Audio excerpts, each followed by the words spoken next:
Приказки, написани от мен, Мария Георгиева. Писмо до Джон.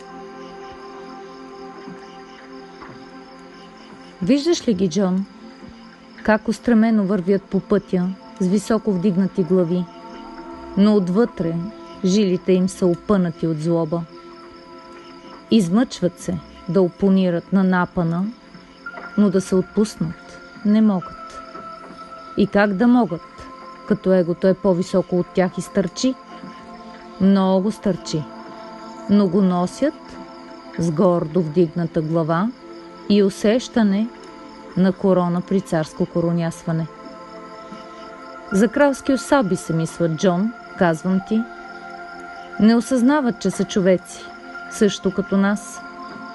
Отличават се много, но придобиват и мнозинство, и колкото повече се множат, толкова по-еднакви стават.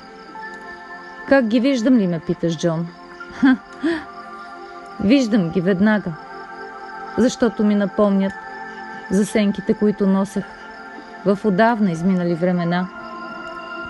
Нали пред обществото трябва да си щастлив и успешен, за да имаш приятели, за да получаваш фейк комплименти и статус феймъс? Че как иначе ще си приет и възприет? Модерно марково облекло, скъпи обувки и аксесуари, фешън стайл. И визията ти е топ. Нали подрехите посрещат, казват. При изпращането бе по акъла. Но кой ти гледа днес? Това, Джон, кой? Що беше това акъл? Нека упростим малко нещата. Като поизлъжем публичната аудитория и разкажем приказка, подходяща за повдигане на егото. Само така можем да се здобием с още 5 см височина. А тя е важна. Важна е, Джон. Хич не е за подценяване. Но колко е хубаво, че светът е дуален и има и нощ. Та малко да си починем от дневният товар. Прибереш се, свалиш си грима и отпуснеш ластичните гащи. И се наплюскаш до мощно оригване след боб чорба, която навън не си позволяваш да меляш. Че не влиза в списъка с имиджовите хранителни режими. У дома е хубаво, Джон. Много тихо и спокойно. Но само когато не минаваш през местоположението на огледалото.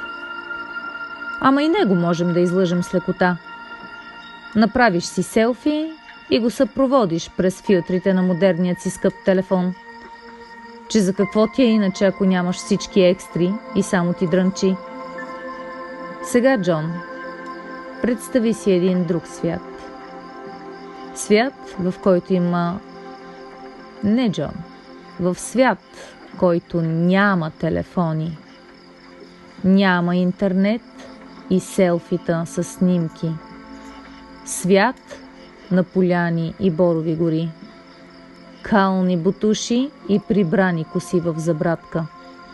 Ръце прашни от брашно тип 500. И без маникюр, с пурпурен червен лак. Малко бръчки по лицето, но пък усмихнато и свободно. Представи ли си ги, Джон? Успя ли? Или и ти не можа?